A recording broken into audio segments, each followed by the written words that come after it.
क्या मनोवैज्ञानिक और अस्तित्व संबंधी प्रक्रिया आपस में जुड़ी हुई है?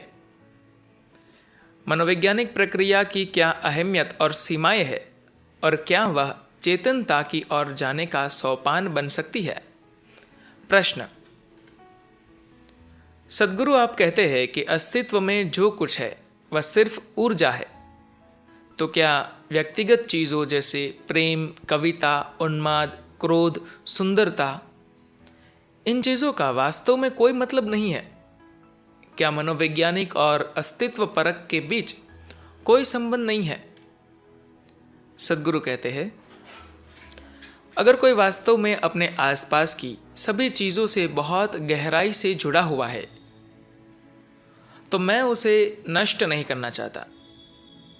अगर आप अपने जीवन से इतना प्रेम करते हैं तो मैं क्यों उसे लेना चाहूँगा? मैं उसे नहीं छीनना चाहता।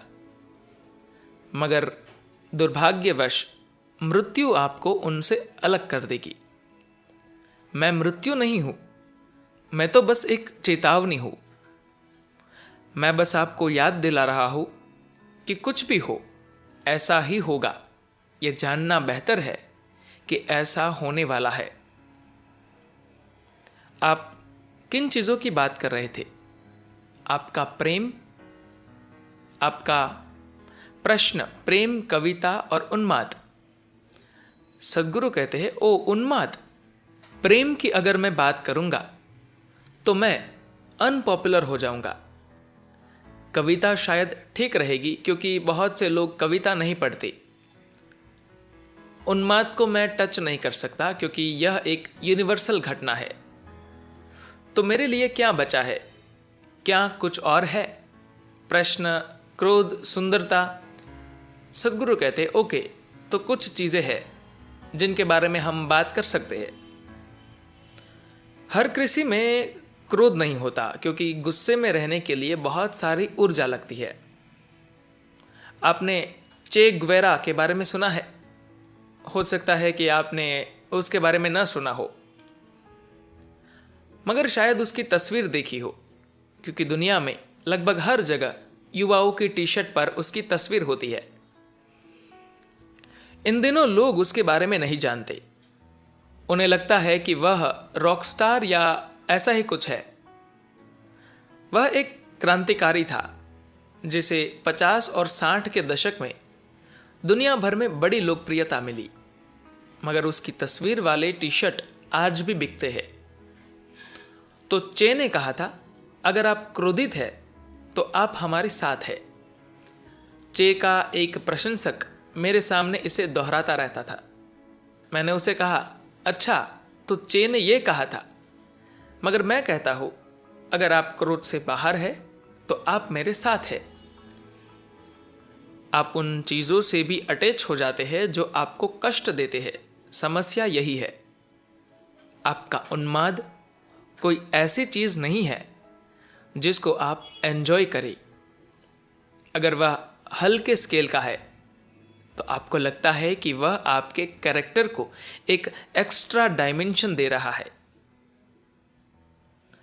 आपके ख्याल से वह आपको महत्वपूर्ण बनाता है क्योंकि वैसे कोई आप पर ध्यान नहीं देता। अब आपके उन्माद के कारण लोग आपके ऊपर ध्यान दे रहे हैं। बहुत से लोगों के लिए ध्यान आकर्षित करने का यही एक तरीका होता है। हल्के स्तर पर उन्माद के अपने फायदे हैं, लेकिन जब वह तेज हो जाता है तो वह आपके ऊपर हावी हो जाता है। धरती पर कष्ट का सबसे गहरा रूप मानसिक रोग है। हर तरह की तकलीफ वास्तव में मानसिक रोग के ही अलग अलग स्तर है। आमतौर पर वह हल्के स्तर का होता है। एक हद से आगे जाने पर वह बीमारी का रूप ले लेता है। अगर आप रोजाना 5 मिनट के लिए हल्के उन्माद की स्थिति में जाते हैं और फिर वापस आ जाते हैं तो आपको लगता है कि वह आपको महत्वपूर्ण बना रहा है।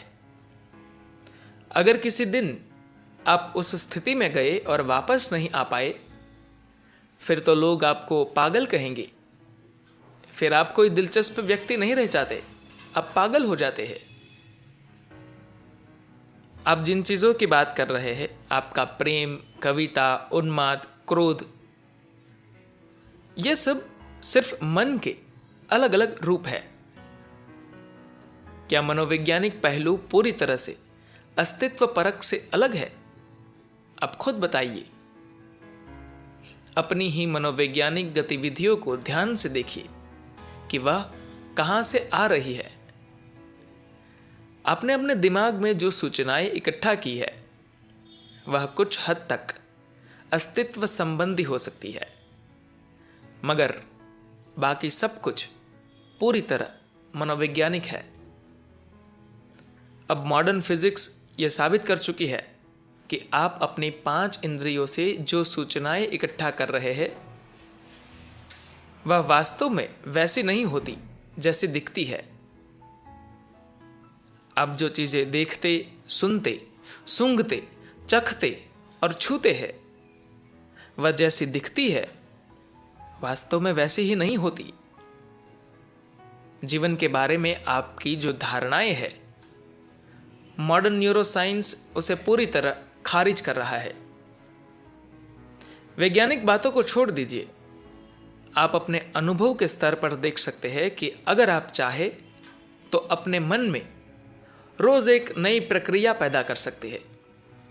आप वास्तव में ऐसा कर रहे हैं। आज आप आश्रम में हैं, यह एक आध्यात्मिक क्रिया है। आप कहीं और जाते हैं, वह दूसरी तरह की क्रिया है।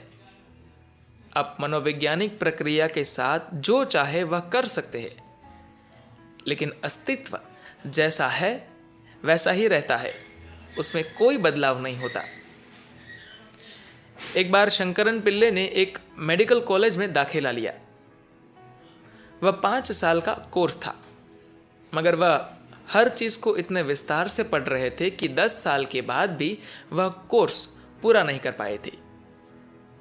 एक दिन वह लाइब्रेरी गए और एनाटॉमी की किताब देखने लगे। लोग 40-50 साल से उसी किताब को पढ़ते आ रहे थे। आज भी ग्रेज एनाटॉमी प्रचलित है। 10 सालों में वह लाइब्रेरी में मौजूद एनाटॉमी की 2-3 किताबों को पढ़ चुके थे। वह लाइब्रेरियन के पास जाकर बोले, मैं इससे ऊब चुका हूं, क्या कोई नई किताब नहीं लिख रहा? लाइब्रेरियन बोला, पिछले 10 सालों में जब से आप यहां हैं, मानव शरीर में एक भी नई हड्डी नहीं जुड़ी है, इसीलिए कोई नई किताब नहीं लिखी गई है। आपका मन, आपका मनोवैज्ञानिक आयाम लगातार बदलाव चाहता है और रोज नई नई चीजें पैदा कर रहा है। उसका अस्तित्व की प्रक्रिया से कोई लेना देना नहीं है, क्योंकि अस्तित्व हमेशा एक जैसा रहता है।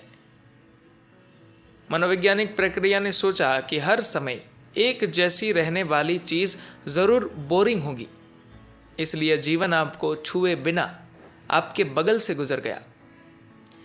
यह सवाल ही इसलिए पैदा हुआ क्योंकि अभी आपके जीवन में आपके लिए सबसे जरूरी चीज आपकी मनोवैज्ञानिक प्रक्रिया है। आप यह मानने के लिए तैयार नहीं होंगे कि यह सारी चीजें बकवास है। अब सवाल उठता है, अगर आप मेरे उन्माद को बेकार की चीज कहकर खारिज करते हैं, तो आपको मेरे प्रेम को भी खारिज करना चाहिए। अगर मेरे क्रोध को खारिज करते हैं, तो मेरी भक्ति को भी खारिज करना चाहिए। जी हां, यह सब बकवास और रद्दी है। लेकिन अभी आपके पास अपना सिर्फ यही चीजें हैं, तो फिर आपको कम से कम कुछ बढ़िया कूड़ा पैदा करना चाहिए, क्योंकि अगर आपको परे जाना है तो आपको इसका इस्तेमाल करना होगा।